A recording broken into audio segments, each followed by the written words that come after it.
Čítanie zo svätého Evanjelia podľa Matúša.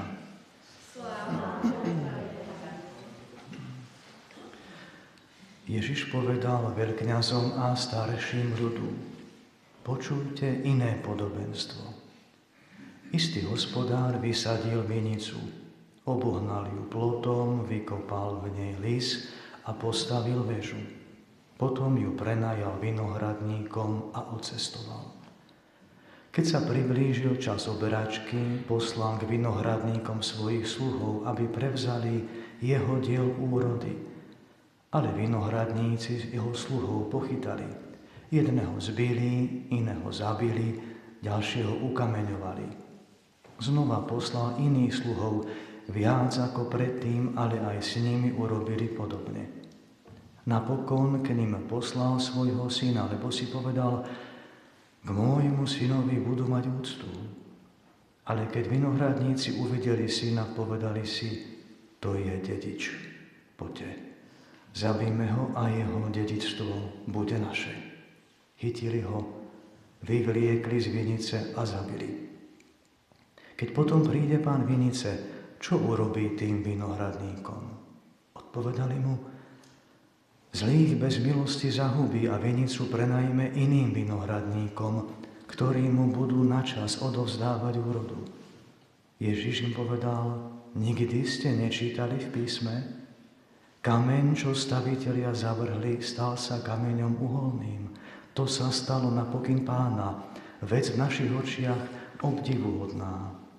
Preto vám hovorím, vám sa Božie kráľovstvo vezme a dá sa národu, ktorý bude prinášať úrodu. Keď veľkňazi a farizei počuli tieto jeho podobenstvá, vybadali, že hovorí o nich a chceli ho zajať. Len sa báli zástupov, lebo oni ho považovali za proroka. Počuli sme slovo Pánovo.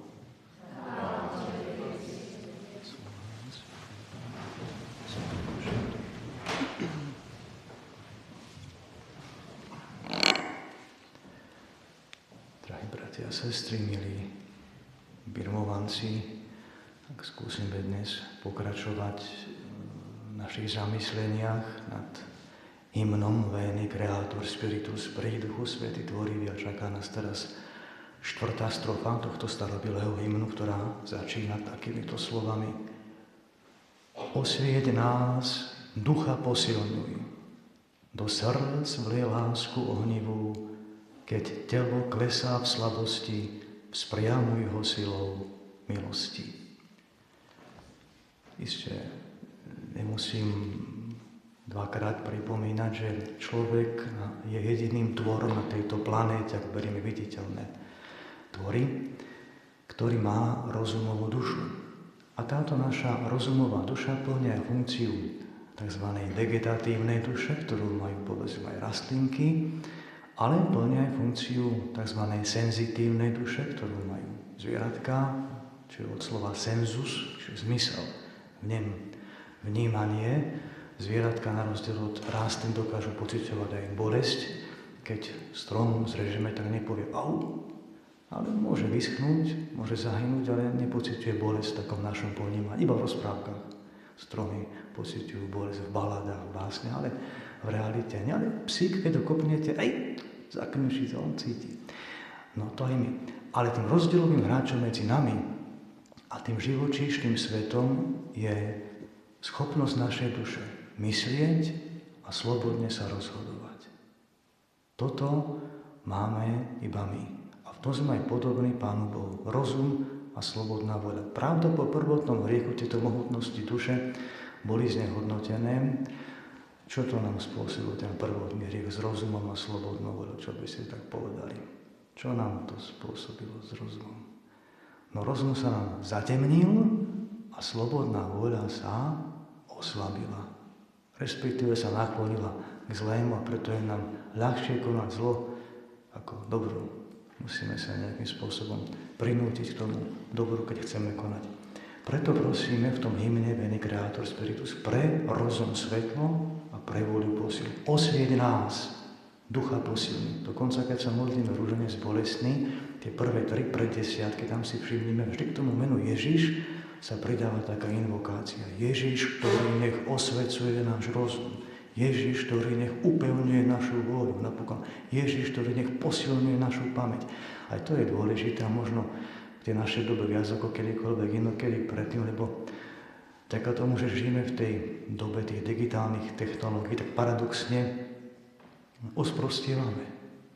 A to nemyslím len tak, že obrazne, ale doslovne čoraz viac sa hovorí o tzv. Digitálnej demencii, ktorá je spôsobená, teraz počúvajme dobre, hnilobou mozgu. Opäť to nemyslím len ako metaforu, ako obraz, ani nie pejoratívne, ale takmer doslovne. Keby to boli neurologovia a psychiatri, tak to povedia lepšie ako ja. Už je na to aj taký termín, brain rot, hniloba mozgu. Totiž náš mozog, keď premýšľa, tak má aj taký vedľajší efekt a tam vzniká bunkový odpad.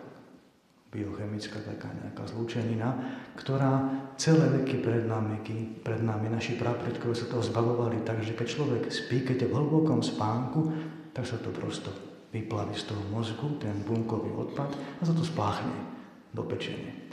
No lenže práve tá nadmiera používania tých digitálnych technológií a sociálnych sietí a v ostatnom čase najmä tie ultra krátke videá spôsobujú to, že my si sa zaspíme od vyčerpania, sme takí zmorení aj z toho mobilu, ale mozog nie. Mozog ešte potrebuje spracovať to nadmerné množstvo tých dát, tých informácií, tých impulzov. Čiže my telesne spíme, ale mozog ešte pracuje. On stále je ešte v takom latentnom strese. A teda neúpadne neprejde do toho hlbokého spánku ten mozog a ten, nechcem povedať, sajrajt sa prosto neodplaví z tej hlavy. To tam ostane, jednorázovo by to nebol problém. Ale ak sa to dlhodobo deje, tak z dlhodobého hľadiska my si vypestujeme tak čosi na spôsob Alzheimera. Hej.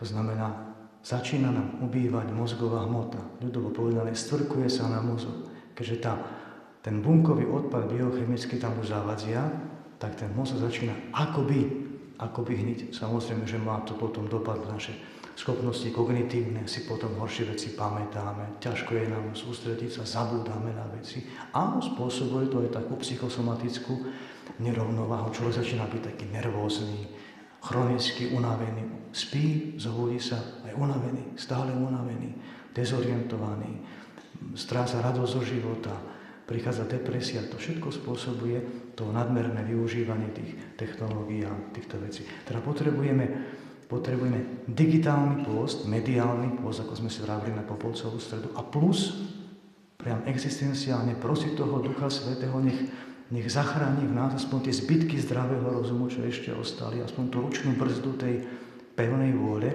pretože ako napokon každá iná závislosť, aj tá závislosť na tých sociálnych sieťach a iných veciach digitálnych, rúca zábrany. Sami dobre vieme, čo dokáže urobiť alkoholik, narkoman, gambler, človek závislý na sexe, len aby dosiahol ten cieľ, ten pôžitok, čo je pre neho zmysel života. To je ako mozgová hmla, opar v tom mozgu. Ako tma zmyslov, ktoré ten človek žije. Preto v tom ľudovom preklade toho hymnu Veni Creator Spiritus prosíme, tmu zmyslov ráč osvecla. To je to osvieť nás, ducha posilní, alebo v tej latinskej pôvodine accende lumen sensibus, čiže doslova zažni svetlo v našich zmysloch, aj v tých vnútorných zmysloch, v rozume, vo vôli, v citoch, aby neboli slepé. Zažni svetlo v našom tele, aby sme neboli ako zvieratká. Oni majú chodiť po štyroch, nie my.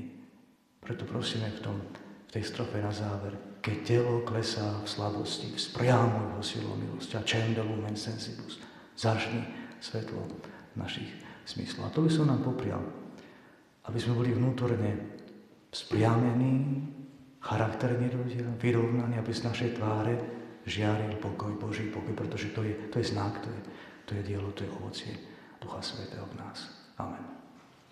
Amen.